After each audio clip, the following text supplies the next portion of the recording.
నమస్తే. ప్రస్తుతం మనతో పాటు ఉన్నారు సోషల్ యాక్టివిస్ట్ కృష్ణకుమారి గారు. నమస్తే అండి. నమస్తే. గోల్డ్ రేట్, సిల్వర్ రేట్ దూసుకుపోతోంది. ఎందుకు దూసుకుపోతుంది అనేది మనం చూస్తూనే ఉన్నాం. అయితే దీనికి పార్లర్‌గా ఈ రేట్లు పెరుగుతున్న నేపథ్యంలోనో, లేకపోతే దాన్నొక ఇదిగా చూస్తున్నారో తెలీదు గానీ, చైన్ స్నాచింగ్‌లు ఎక్కువైపోయాయి. ఎక్కువగా మహిళల మెడలో నుంచి ఆ పుస్తుల తాడు తెంపడానికి ప్రయత్నిస్తూ ఉండేవారు. మొన్నొకటి మనం చూసాం. లిఫ్ట్‌లో ఉన్నప్పుడు డాక్టర్ మెడలో నుంచి ఆ చైన్ లాగేశారు ఒకరు. అంటే హాస్పిటల్ లిఫ్ట్‌లో ఉన్నా కూడా మనకు సేఫ్టీ లేదని దాని అర్థమవుతుంది. రోడ్డు మీద నడుస్తూనే కాదు. ఎలా చూడాలి ఇవి? ఇప్పుడు ఈ చైన్ స్నాచింగు ముఠాలు ముఠాలుగా ఉంటారు. హ్మ్. వీళ్ళు కూడా ఈ ముఠాలు కూడా ఎలా ఉంటారంటే మన రిలే పరుగు పందాలు ఉంటాయి కదా! హ్మ్. మామూలుగా ఫస్ట్ ఒకడు 100 మీటర్లు పరిగెట్టిన తర్వాత ఆ కర్ర రెండో వాడికి ఇస్తాడు. ఆ రెండో వాడు ఇంకో 100 మీటర్లు పరిగెట్టాక మూడో వాడికి ఇస్తాడు. హ్మ్. అట్లా ఆ మధ్య ఈ మధ్య తగ్గినాయి. మళ్ళీ ఇప్పుడు వస్తున్నాయి. అవును. అవును. అయితే ఒకే రోజు ఒకే ముఠ దాదాపు 30 చైన్ స్నాచింగ్‌లు చేసింది. యాక్చువల్లీ ఇది ఇండివిడ్యువల్‌గా పర్సన్స్ కాదనుకుంటా. కాదు, ముఠ. మీరన్నట్టు ముఠాలే. ముఠానే. ఏం చేస్తారంటే ఇప్పుడు ఒక ప్లేస్‌లో ఒక గొలుసు దొంగతనం ఇలా ఇలా లాగేసేసుకుని బండి మీద స్పీడ్‌గా వెళ్తాడు. కొంచెం దూరం వెళ్ళిన తర్వాత వీడి ఫ్రెండ్ ఒకడు ఇంకొక చోట ఆగి ఉంటాడు. హుహు. వాడికి ఆ గొలుసు హ్యాండ్ ఓవర్ చేసేస్తే వాడు వెళ్ళిపోతాడు. వీడు మళ్ళీ స్పీడ్‌గా వెళ్ళి అలాగే అంటే ఆ ఏరియాలో పోలీసులు ఆహ్, రె రియాక్ట్ అయ్యే లోపు ఒక 3, 4 ఒకే ఏరియాలో చేసేయాలి. వాళ్ళ మోటో అది. వాళ్ళ వాళ్ళ ఆపరేషన్ హుహు. విధానం అన్నమాట. ఇలా చేసేసుకుంటా వెళ్తారు. ఏంటి రీజను అంటే పని పాట లేదు. ఉన్న పని చెయ్యరు. విలాసాలు, తాగాలి, తినాలి, తిరగాలి, ఒక బైక్ మెయింటైన్ చేయాలి.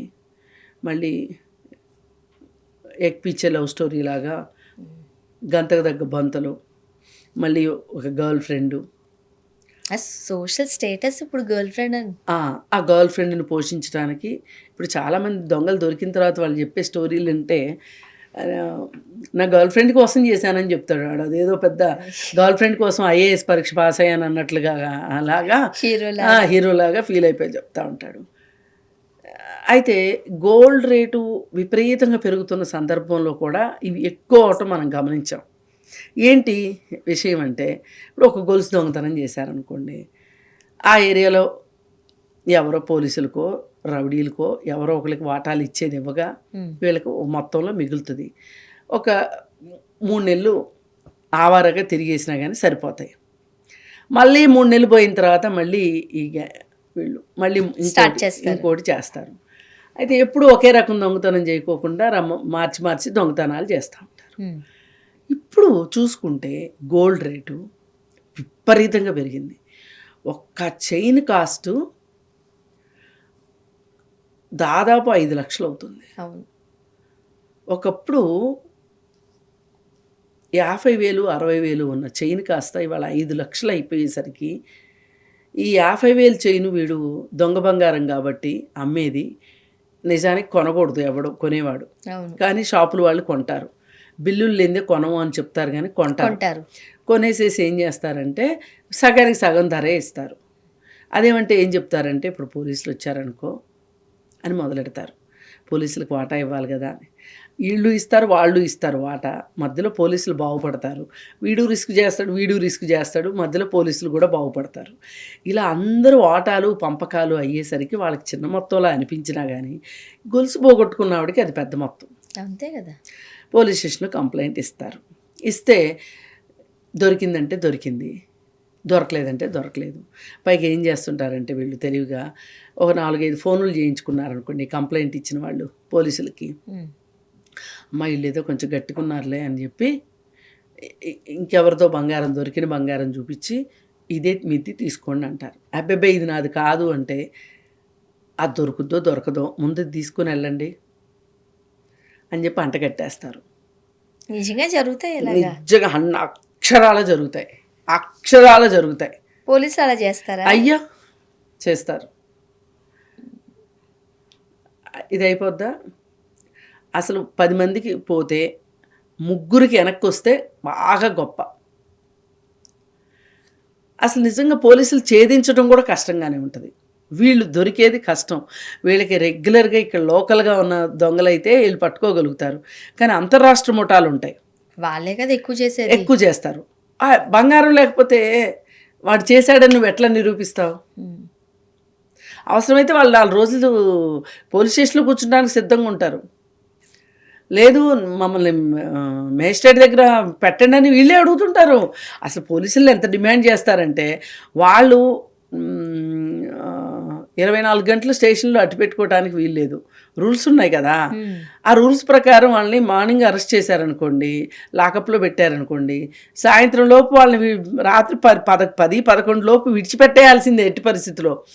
ఇప్పుడు ఈ రూల్స్ రెగ్యులేషన్స్ తెలిసిన వాళ్ళు ఇంక ఆడుకుంటారు, ఇంక పోలీసుల్ని వాళ్ళు ఆడుకుంటారు, మాకు తిండి తెప్పించండి. వాళ్ళేంటి అసలు మనం ఎప్పుడన్నా ఖాళీ ఉంటే కనుక ఏదైనా పోలీస్ స్టేషన్కి వెళ్ళి చూస్తే ఈ సినిమాలన్నీ మనకు కనిపిస్తుంటాయి అన్నమాట. సరే, ఏది ఏమైనా పిల్ల దొంగలు ఎక్కడుంటారు, పెద్ద దొంగలు ఎక్కడో ఉంటారు. వీళ్ళని ఏం మాట్లాడి ఏం ఇంట్రాగేషన్ చేస్తే ఏం చెప్తారు? అన్నిటికన్నా పెద్ద తిప్పలు ఏంటి అంటే, ఇవాళ ఒక గొలుసు దొంగతనం చేశాము అంటే, ఒక మంగళసూత్రం దొంగతనం చేశామంటే 5-6 లక్షలు ఈజీగా వచ్చేస్తాయి ఒక్క స్పాట్లో. అవును. ఒక్క అరగంట ప్లాన్ వేసి సక్సెస్ అయితే 6 లక్షలు వచ్చేస్తాయి. 6 లక్షలు సంపాదించాలి అంటే ఒక ఇంజనీరు ఎన్ని నెలల జీతం అది? మన బొట్టోళ్ళకి ఎంత కష్టం అది. అందుకని వాళ్ళు ఇలా జరుగుతాయి. ఈ రేట్లు పెరగడం కూడా ఒక కారణం అవుతుంది వాళ్ళ చైన్ స్నాచింగ్కి. ఇవాళ బంగారం అనేది ఉంది అని చెప్పుకోవటానికే కానీ కొనుక్కోవడానికి కాదు, వేసుకోవడానికి కాదు. అవును, వేసుకున్నామంటే పోయినట్టే అవుతుంది. ఇవాళ నిన్ను అసలు గొలుసు వేసుకుని బయటికి ఎవరు రమ్మన్నారమ్మా అని అడిగినా ఆశ్చర్యపోవక్కర్లేదు. మనం కొన్ని సందర్భాల్లో నాకైతే సర్ప్రైజింగ్ అనిపిస్తుంది. మనం ట్రైన్ ఎక్కామనుకోండి, మొత్తం ఇంట్లో ఉన్న బంగారం అంతా వేసుకుని ఎక్కుతారు. ఎంత భయం అవుతుందో నాకు. అరే అసలుకే పరిస్థితులు బాగాలేదు, ఎవరన్నా వచ్చి ఎత్తుకెళ్ళిపోతే ఏంటి పరిస్థితి? ఇప్పుడు ఆ సాహసాలు చేయలేరులేండి. ఇప్పటి నుంచి జాగ్రత్త. చాలా మంది ఇమిటేషన్ నగలు కొనుక్కుంటున్నారు. అసలు నగలు ఉన్నోళ్ళు కూడా వాటిని లాకర్లో పెట్టుకుని ఇమిటేషన్ నగలు వేసుకుంటున్నారు. చిన్న చిన్న ఫంక్షన్లకి ఇమిటేషన్ నగలు ఇవాళ 1 గ్రామ్ గోల్డ్కి డిమాండ్ ఎక్కువ. అసలు చాలా డిమాండ్ ఎక్కువ. అసలు మామూలుగానే ఆ మధ్య కూడా డిమాండ్ ఉంది, ఇప్పుడు ఇంకెక్కువైపోద్ది.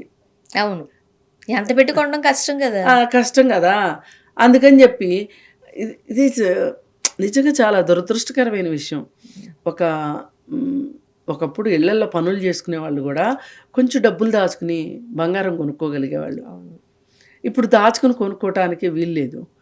అందుకని దాచుకోవాలనే ఒక అలవాటు కూడా తప్పిపోయింది.